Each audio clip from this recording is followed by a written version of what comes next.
উপস্থিতি আলহামদুলিল্লাহ সন্তোষজনক। তবে সকাল সকাল ভোট দেওয়া অনেক বেশি জরুরি, কারণ দুটো ভোট আছে, গণভোট এবং সংসদ সদস্য নির্বাচনের ভোট।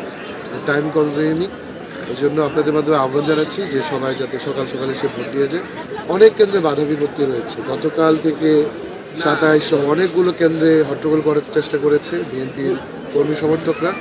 আজকে সকালবেলা আমাদের এজেন্টরা যখন বিভিন্ন কেন্দ্রে যাচ্ছিলেন তখনও তাদের বাধাগ্রস্ত করা হয়েছে, নারী এজেন্ট যারা রয়েছে তাদের হেনস্থা করা হয়েছে। আমরা মুদাফা আপনারা জানেন 52 নম্বর ওয়ার্ডে, সেখান থেকে অভিযোগ পেয়েছি এবং কোড়াবাড়ি যে কেন্দ্র, এমনকি শালনা কেন্দ্র থেকে অভিযোগ পেয়েছি। আমি যখন ঢুকছিলাম তখনও আমাকে বিএনপির কর্মীরা গেটে উত্ত্যক্ত করছিল, আপনারা দেখেছিলেন। বিশেষ করে প্রার্থীর প্রতি তাদের নেতাকর্মীদের যে ধরনের মানে উস্কানিমূলক আচরণ, এছাড়াও শক্তি প্রয়োগের হুমকি দিচ্ছে। আমাদের অসংখ্য নেতাকর্মীকে হুমকি দিচ্ছে, বিশেষ করে আমাদের জোটের যারা নেতৃত্ব দিচ্ছেন বাংলাদেশ জামাত ইসলামী ওয়ার্ড আমির এবং ওয়ার্ড নেতৃবৃন্দ, এমনকি থানা নেতৃবৃন্দকেও হুমকি দিচ্ছে যে এলাকায় থাকতে দেবে না। প্রত্যেক জায়গায় আমরা জনগণকে সাথে নিয়ে এগুলো প্রতিহত করেছি, প্রশাসনকে জানিয়েছি। তো আশা করি আজকে নিয়মবিধি মেনে সুষ্ঠু পরিবেশে নির্বাচন হবে। তো তারপরেও জনগণকে সজাগ থাকবার জন্য অনুরোধ করছি, কারণ বিগত সময়গুলো নির্বাচনী কারচুপি হয়েছে।